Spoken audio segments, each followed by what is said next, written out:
ప్రేక్షకులకి నమస్కారం అండి. ఇప్పుడు మనం మా జహీరాబాద్ గార్డెన్‌లో ఉన్నాం. మీరు చూస్తున్నారు నా పక్కన ఒక పనస చెట్టు ఎంత హెల్తీగా ఉంది, ఎలా కాసింది అన్నీ కూడా. ఇది ఓన్లీ న్యాచురల్ ఫార్మింగ్ చేస్తామండి ఇక్కడ. ఎరువులు గాని, పురుగు మందు గాని ఏమి వాడం.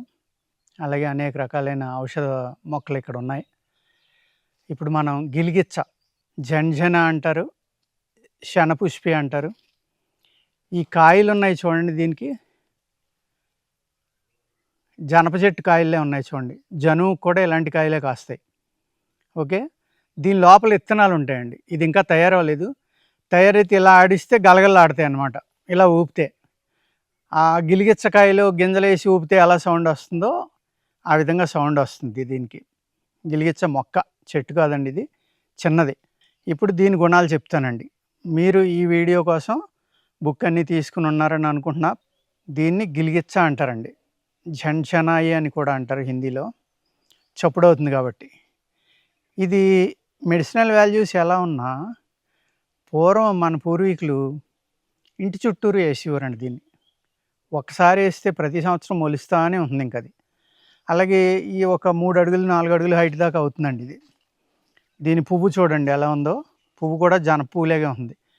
మీరు చిక్కుడు పువ్వు ఐడియా ఉంటుంది. చిక్కుడు పాదులు అందరికీ తెలుసు కదా, సేమ్ చిక్కుడు పువ్వులే ఉంటుందండి.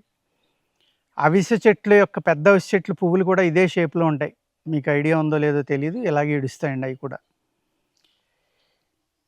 దీన్ని ఏం చేసేవారంటే పూర్వం ఇంటి చుట్టూరు వేసేవారండి దీన్ని. ఎప్పుడు కాయలు ఉండేవి దీనికి, పువ్వులు ఉండేవి. సంవత్సరం పొడికి కాయ, పువ్వు, ఆకు బాగుంటుందండి నీళ్లు పడతా ఉంటాయి. ఆ ఎండిపోయిన కాయలు ఏమైనా తేలు కానీ, పాము కానీ ఇటువంటివి ఆ మొక్కలోకి రాగానే గలగలాడి అవి వెంటనే వెనక్కి తిరిగి వెళ్ళిపోతాయి అన్నమాట.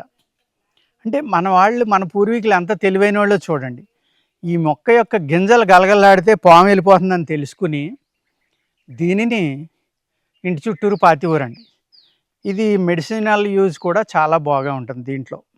ఏ విధంగా అంటే పిచ్చి కుక్క విషాన్ని దింపటంలో ఇది ఒక అద్భుతమైన మూలిక అండి.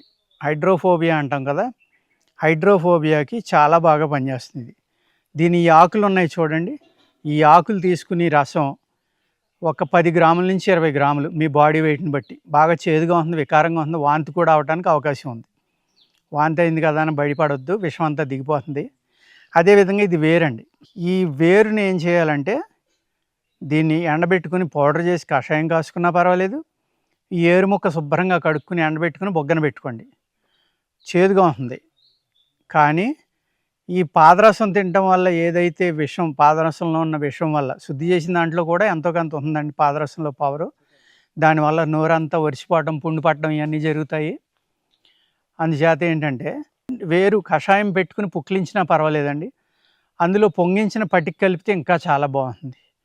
ఒకవేళ లేకపోయినా కూడా ఈ వేరుని చితక్కొట్టి కషాయం కాసి ఆ కషాయం పుక్కిలిస్తే మీకు ఆ నోరు పట్టుకోవడం అనేది పూర్తిగా తగ్గిపోతుందండి. అదేవిధంగా దీని ఆకు, కాడలు ఇవి మీరు జాగ్రత్తగా నూరండి. చిన్న చిన్న ముక్కలు కట్ చేసుకుని పచ్చిదాన్ని బాగా నూరుకోండి. కల్లంలో వేసి కానీ, మిక్సీలో వేసి కానీ కొట్టుకోండి. ఈ పేస్ట్లో కొద్దిగా ఆముదం కూడా కలపండి.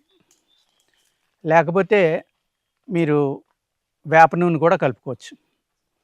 దానిని మీరు చర్మవ్యాధులకు రాసుకుంటే సొరయాసిస్సు, లేకపోతే బొల్లి, లేక మన ఏమంటాం వాటిని, మచ్చలు ఉంటాయి కదండి, తెల్ల మచ్చలు, బొల్లి కాకుండా సోబి అంటాం మనం. ఆ సోబి మచ్చలు ఇవన్నీ కూడా చాలా బాగా తగ్గుతాయండి.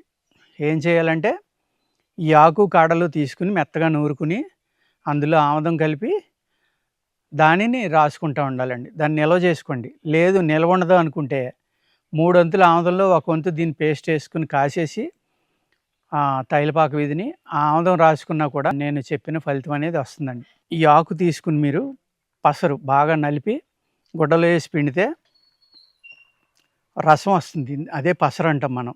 గ్రీన్గా ఉంది కాబట్టి దానిని ఒక 20 గ్రాములు తీసుకోవాలి. తీసుకుంటే పిచ్చికుక్క విషం అనేది దిగిపోతుందండి.